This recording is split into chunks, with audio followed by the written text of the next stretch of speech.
जाओ ये सवाल करते हैं, ये बढ़िया सवाल है यार। ये सवाल देख के ना मजा आ जाएगा। करते इस सवाल को, बढ़िया मस्त सवाल है। इस सवाल को समझ गए ना, और इस सवाल को किए तो तुम्हें लगेगा कि हाँ तुमने कुछ किया है। हालांकि ये कोई टफ सवाल नहीं है, आसान है। अगर तुम इसको करोगे ना तुम्हें लगेगा कि हाँ हमने कुछ किया है भाई। तो चलो इस सवाल को करते हैं, उसके बाद फिर motion of centre of mass पढ़ना है। फिर सेंटर ऑफ मास का कॉन्सेप्ट भी क्या हो जाएगा, खत्म हो जाएगा। उसके बाद तुम्हें क्या पढ़ना है, motion of centre of mass. फिर सेंटर ऑफ मास का कॉन्सेप्ट भी क्या हो जाएगा, खत्म हो जाएगा। देखो क्या है सवाल, क्या पूछा है, सुनना ध्यान से। कह रहा है एक प्रोजेक्टाइल है जिसका मास m है। जरा समझा इस सवाल को। A projectile of mass m is fired so that the horizontal range is 4 kilometre. ठीक है, एक प्रोजेक्टाइल इसको फायर किया है ताकि इसका हॉरिजॉन्टल रेंज कितना हो जाए, 4 किलोमीटर। पर ये कहानी इतना आसान है नहीं, आगे समझो तो क्या, आगे समझो। देखो क्या हुआ है, कह रहा है, सुनना ध्यान से।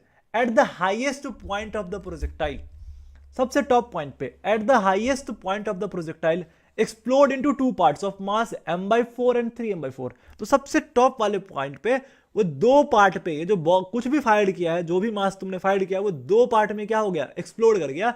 एक का मास है m/4 और एक का मास कितना है, 3m/4 है respectively. And the heavier parts starts falling down vertically with zero initial speed. तो जो हैवियर पार्ट है वो जीरो इनिशियल स्पीड से भाई नीचे गिर गया। हैवियर पार्ट क्या हो गया, नीचे गिर गया भाई, इसकी जीरो से गिर गया, इनिशियल स्पीड जीरो थी, नीचे गिर गया। The horizontal range of the lighter part is, तो कह रहा है कि बताओ अब तब लाइटर पार्ट कितना डिस्टेंस गया है। हमसे क्या पूछा है कि बताओ अब लाइटर पार्ट, जो लाइटर पार्ट है वो कितना डिस्टेंस गया है, हमसे ये पूछा है। अब क्या करे इस सवाल में, क्या करे, कैसे करे इस सवाल को सॉल्व। देखो क्या करना है तुम्हें, बहुत आसान सवाल है भाई, कुछ नहीं करना है। पहले देखो, पहले डायग्राम समझो कि भाई एक m मास का था, इसको फायर किया। ठीक है, रेंज इसका भाई कह रहा है भाई कि 4 किलोमीटर जाएगा। सबसे देख रहे, सबसे टॉप पे हुआ एट हाईएस्ट पॉइंट, ध्यान से समझो। सबसे टॉप पे इसके साथ क्या हुआ, पहले ये समझना है। सबसे टॉप पे ये दो टुकड़े में भाई, टुकड़ा टुकड़ा गैंग, सुनना ध्यान से। तो सबसे टॉप पे ये दो टुकड़े में बट गया। एक का मास हो गया m/4 और एक का मास है तुम्हारा 3m/4। ए ब्लैक कलर से बनाया जरा, ब्लैक कलर से बनाया। तो एक का मास हो गया तुम्हारा 3m/4। तो जो हैवियर वाला है, तो भाई हैवियर कौन सा है, m/4 या 3m/4, 3m/4 हैवियर है। तो जो हैवियर है तुम्हारा 3m/4, वो नीचे गिर गया भाई, वो सीधा गिर गया भाई जीरो से। तो ये यहां पहुंच गया अपना, खत्म कहानी। अब कह रहा है कि जो लाइटर वाला है वो कितना दूर गया, लाइटर वाला दूर कितना गया। अब वैसे अगर नहीं ब्रेक करता तो इसका रेडियस, मतलब इसका जो रेंज होता है वो 4 किलोमीटर होता। अगर ये मास एक्सप्लोड नहीं करता तो इसका रेंज कितना होता, 4 किलोमीटर होता। तो कह रहा है कि भाई बताओ अब कितना आगे ये गया है, ये हमसे पूछा है। तो सबसे पहले हम क्या करेंगे, जरा ध्यान से समझना इस क्वेश्चन में, कि हम एक काम करते हैं, इसकी ना वेलोसिटी निकाल लेते हैं। क्या यूज करके, कॉन्जर्वेशन ऑफ मोमेंटम यूज करके हम क्या करेंगे, हम ना ये जो वेलोसिटी है, लाइटर का वेलोसिटी कितना होगा ये हम सबसे पहले निकाल लेते हैं कि लाइटर वाले पार्ट का ना वेलोसिटी कितना है मैक्सिमम हाइट पे। जब ब्रेक हुआ, जब ब्रेक हुआ तो उस समय उसकी वेलोसिटी कितनी है वो कर लेते हैं। तो एक्स वाई कोऑर्डिनेट में इसको कन्वर्ट करेंगे तो खाली हम एक्स क्या ही देख रहे हैं। तो भाई इस बताना, यू से अगर फेंका होगा तो इसकी इधर वाली वेलोसिटी कितनी हो गई, यू कॉस थीटा।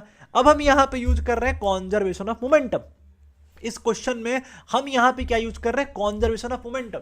मतलब यहां का मोमेंटम और यहां का मोमेंटम एक्सप्लोड जब होगा तब क्या होगा तुम्हारा, कंजर्व होगा, मोमेंटम तो कंजर्व होगा ना। तो यहां पे इसका मास m है, तो m u cos theta. U cos theta क्यों लिखा है, क्योंकि हमें एक्स एक्सिस देखना है। सुनना ध्यान से, हमने यू कॉस थीटा क्यों लिखा है, क्योंकि हम एक्स एक्सिस की वेलोसिटी देख रहे हैं। समझ आ रहा नहीं आ रहा है, हमने यू कॉस थीटा क्यों लिखा है, क्योंकि हमें एक्स एक्सिस की वेलोसिटी देखना है। तो हम यहां पे कुछ नहीं कर रहे, एम यू कॉस थीटा लिख दिया, मास इंटू वेलोसिटी हो गया।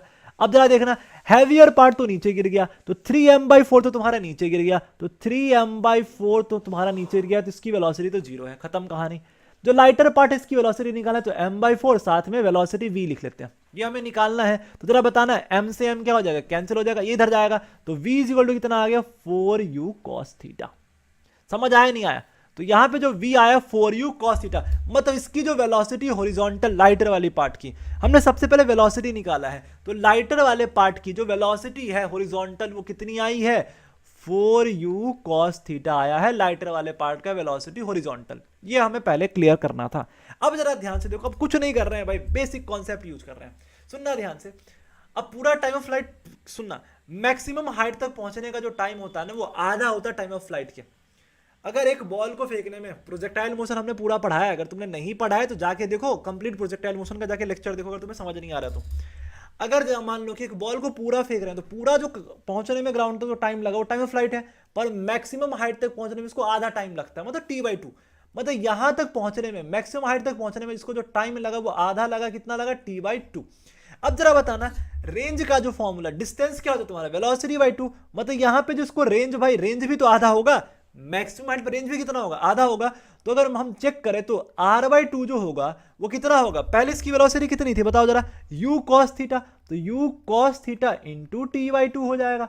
जरा बताओ, अरे बोलो पहले, ये समझ आया, क्लियर है ये कि भाई r/2, भाई वेलोसिटी इंटू टाइम, तो डिस्टेंस होता है, तो टाइम यहां तक पहुंचने में आधा लगा t/2, और r/2 इज इक्वल टू क्या लिखेंगे हम, u cos theta into t/2।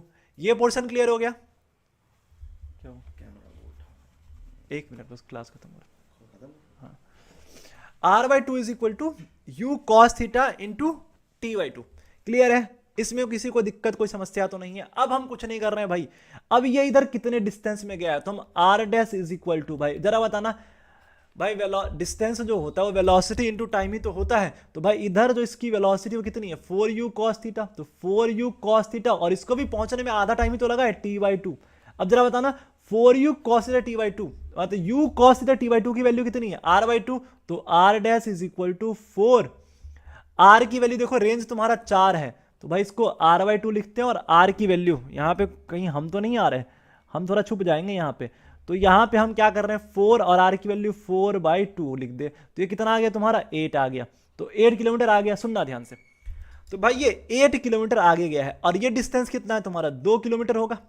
बोलो ब्रेक होने से पहले कितना डिस्टेंस ये कवर किया है, ब्रेक होने से पहले, सुनना ध्यान से, अगला ये पॉइंट समझना ध्यान से कि ब्रेक होने से पहले कितना डिस्टेंस कवर किया है भाई, 2 किलोमीटर कवर किया, तो टोटल डिस्टेंस होता है इसका वो कितना होता है, 2 किलोमीटर प्लस 8 किलोमीटर। समझ आ गया भाई, 8 तो यहां से डिस्टेंस आया है ना, हमसे रेंज पूछा है यहां से कितना होगा, तो 8 तो यहां से आया है, लेकिन इससे पहले भाई रेंज का आधा है ना तुम्हारा, तो 2 किलोमीटर प्लस 8 कितना आ गया, यहाँ पे रेंज तुम्हारा 10 किलोमीटर आ गया, तो जो इसका आंसर होता है वो कितना होता है, 10 किलोमीटर। आसानी से कर दिए सवाल को।